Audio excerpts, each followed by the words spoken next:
Naku mga kapuso, napakagandang pagmasdan itong bayanihang nasasaksihan natin dito sa Tenement Elementary School sa Taguig.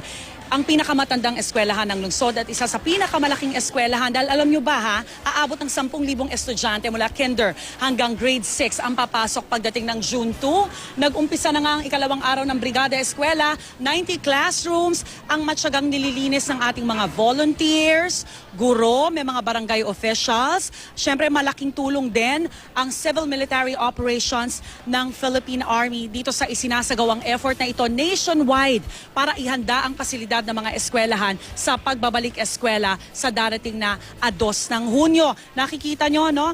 Ito na, hinahanda itong semento para sa mga pasilidad na dapat sementohan. May mga nagwawalis dyan ng mga kalat at syempre pagpipinta doon sa mga area na medyo malamlamang kulay para naman masayang sasalubungin ng mga eskwelahan ng mga estudyante.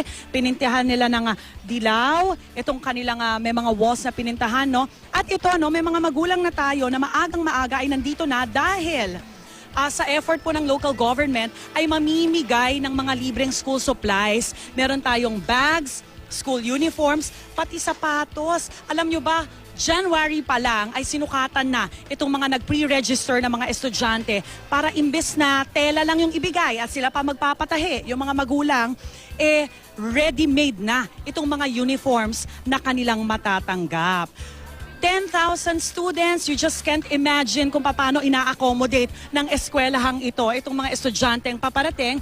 At kaugnay po ng mga preparation, no, makakausap po natin si Dr. George Tizon, Administrator po ng DepEd dito sa Taguig. Good morning, sir. Good morning, Ma'am Rhea. Good morning. Alright. May mga bago kayong sinabi sa akin na aasahan ng mga estudyante. Isa na dyan itong air condition, mga aircon units po, no, para sa eskwelahang ito. Pero grade 6 lang daw ang makikinabang?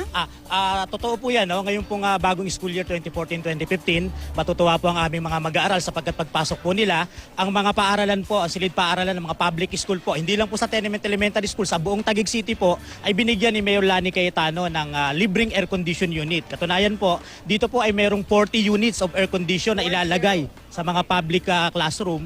At kasabay po niyan ang pagbigay po ni Mayor ng mga generator na tamang-tama po dahil pagpasok ng June, ready po tayo sa brownout. Okay, CCTV cameras kinumpleto na rin. Ano to? Suporta sa anti-bullying campaign? Ano? Tama po. Ang aming pong buong paaralan, kasama na rin po ang 34 schools sa Taguig City and Pateros ay meron pong CCTV cameras na in-install upang siguraduhin na wala pong mangyayaring bullying sa public school sa Taguig City. Dr. Tizon, maraming salamat po. Asahan namin to buong linggo magtutulong-tulong lahat para maihanda itong Tenement Elementary School.